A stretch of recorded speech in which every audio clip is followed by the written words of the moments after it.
Students, we will study about structure of DNA. Okay, so in this structure, let us study the DNA. What is DNA? DNA is deoxyribonucleic acid, or it is a polymer of nucleotides. Where it is found? It is found in chromosomes. It is found in mitochondria and chloroplast. Mitochondria and chloroplast are the two organelles that bear their own DNA. Now, DNA is a genetic material that carries the information from one generation to another generation. Where it is present on the chromosomes. DNA, the structure of DNA is it consists of two polynucleotide chains which are running parallel to each other in opposite directions. These two strands of DNA, the two strands of DNA are complementary to each other. For example, on the one strand when we have A, then on the other hand we have the T, adenine bonds with the thymine with the two hydrogen bonds, and the guanine base pairs with the thymine with the cytosine with the three hydrogen bonds. So the base pairing is very specific here, which makes the two strands complementary to each other. It is also helpful in the synthesis or the application of a new strand. So here we have the significance of complementary base pairing. The importance of such complementary base pair is that each strand of DNA connects as a template for the synthesis of the other strand that is similar to its complementary one. Thus, the nucleotides have a unique capability of directing their own self-replication. So, the DNA and the RNA carries the information for the specific proteins. Now, what are nucleotides? Nucleotides are the units of the nucleic acids, unit structures for the nucleic acids.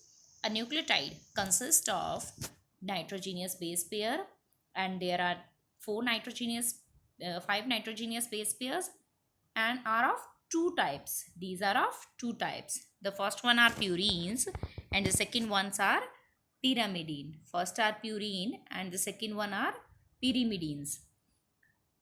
Along with nitrogenous base pairs, the nucleotides also contain pentose sugar. Pentose sugar is a 5-carbon sugar.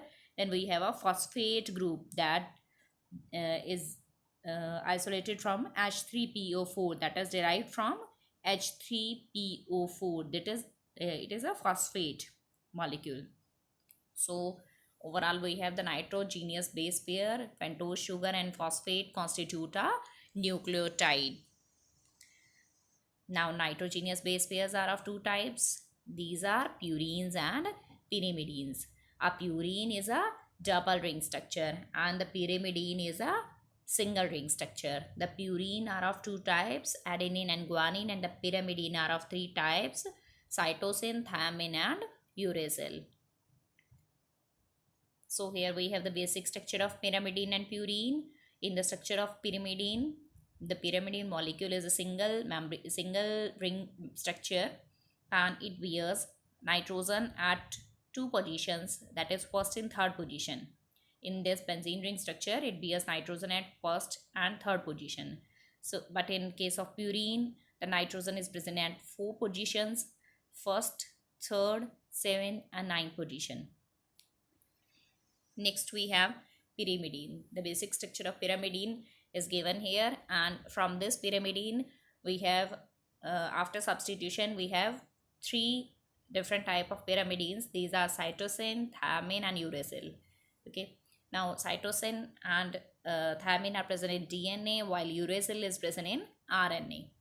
In case of cytosine, one amine group. In case of cytosine, we have one amine group is present at the fourth position. One carboxylic group is present at the second position. In thymine, we have one carboxylic group at the fourth position, this carboxylic group again at the second position. And in case of uracil, we have the carboxylic group at fourth, and at the in thymine we have one methyl group at the fifth position also. And in uracil we have one carboxylic group at fourth and one carboxylic group at second position in the basic structure of pyrimidine. Next we have two purines. The purine is a double ring structure. So in this purine, in case of adenine, one amine group is present at the sixth position, and nitrogen is present at four different positions that I have told you: first, third, seventh, and ninth position. And in case of guanine, one carboxylic group is sixth position and one amine group at the second position. So these are the structures of purines and pyrimidine. Here we have a major difference between a nucleoside structurally. Between this is a structure of nucleoside and a nucleotide. So here we are able to see that we have a phosphate group. The phosphate group bonds with the this methyl group that is present at the fifth position of the pentose sugar, and the base nitrogenous base pair. The nitrogenous base pair bonds with the it bonds with the sugar, ribose sugar, deoxyribose sugar, from its first nitrogen to the first carbon that is present at the sugar, first carbon of the sugar, and this linkage is termed as a phosphodiester bond. And the nitrogen, this nitrogenous base pair and the sugar molecule are collectively termed as nucleoside, whereas the nucleotide consists of phosphate group, nitrogenous sugar, and nitrogenous base and pentose sugar. Here we have the different the naming of nucleotides on the basis of their components. Adenine, when adenine is present, then it is adenosine.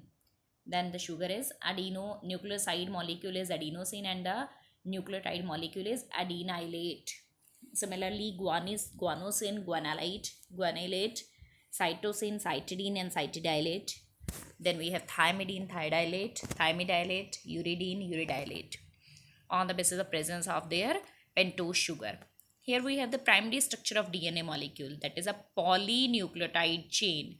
Here we are able to see at the 5' position we have the at the 5, and we have the this phosphate molecule free. At the 3' and we have this oxygen molecule free. Yes, and oxygen is free, and the bond or the linkage is shown in the here it is darkened by the pink color, light pinkish color, that is phosphodiester linkage or the phosphodiester bond between one nucleotide and another nucleotide.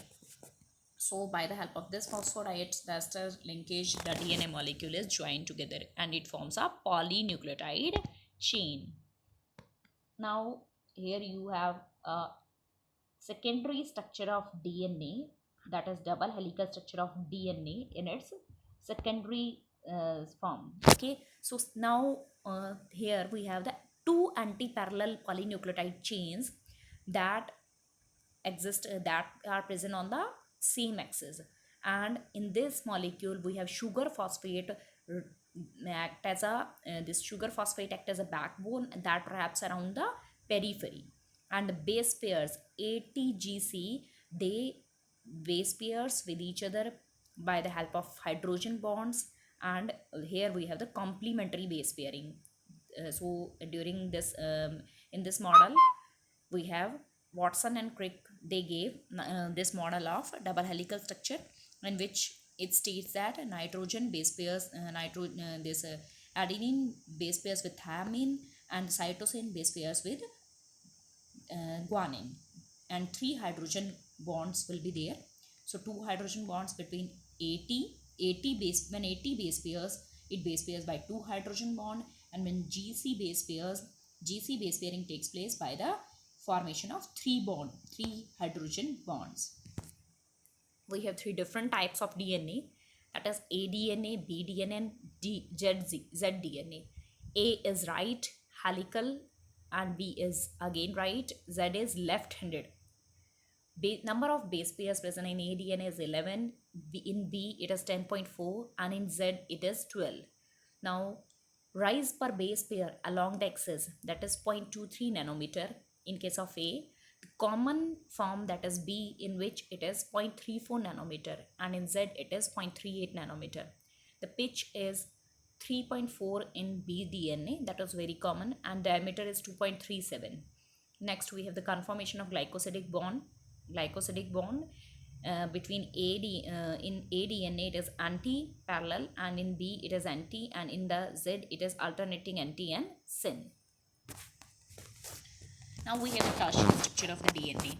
The tertiary structure of the DNA is like when the histone molecules, we have the histone molecules, basic histone protein molecules that wraps the DNA. The DNA is wrapped around these histone molecules, and it forms a structure named as nucleosome. Nucleosome contains 146 nucleotides. So what are nucleosomes? Nucleosomes are any repeating globular subunits of the chromatin that consist of the complex DNA and histone. So here we have the histone core over which the DNA is wrapped, and linker DNA is there to join the two histone molecules. The histone protein is made up of 8 different histone molecules, that is H2A, H2B, H2 A, B, and we have H3 and H4. 2 molecules of H3, 2 molecules of H4, 2 of HA, and 2 of HB. So total we have the 8 histone molecules, 8 histone proteins. Now how it is arranged in a eukaryotic chromosome? Here you have shown that we have, when 2 chromatids are there in a chromosome, then these chromatids, in these chromatids the DNA is wrapped like this, in the form of double helical structure, in the form of beads, like beads on a string. So it is compactly arranged in the form of nucleosome, or the wrapped around the histone proteins. So that is a compactly arranged structure of DNA molecule in a chromosome.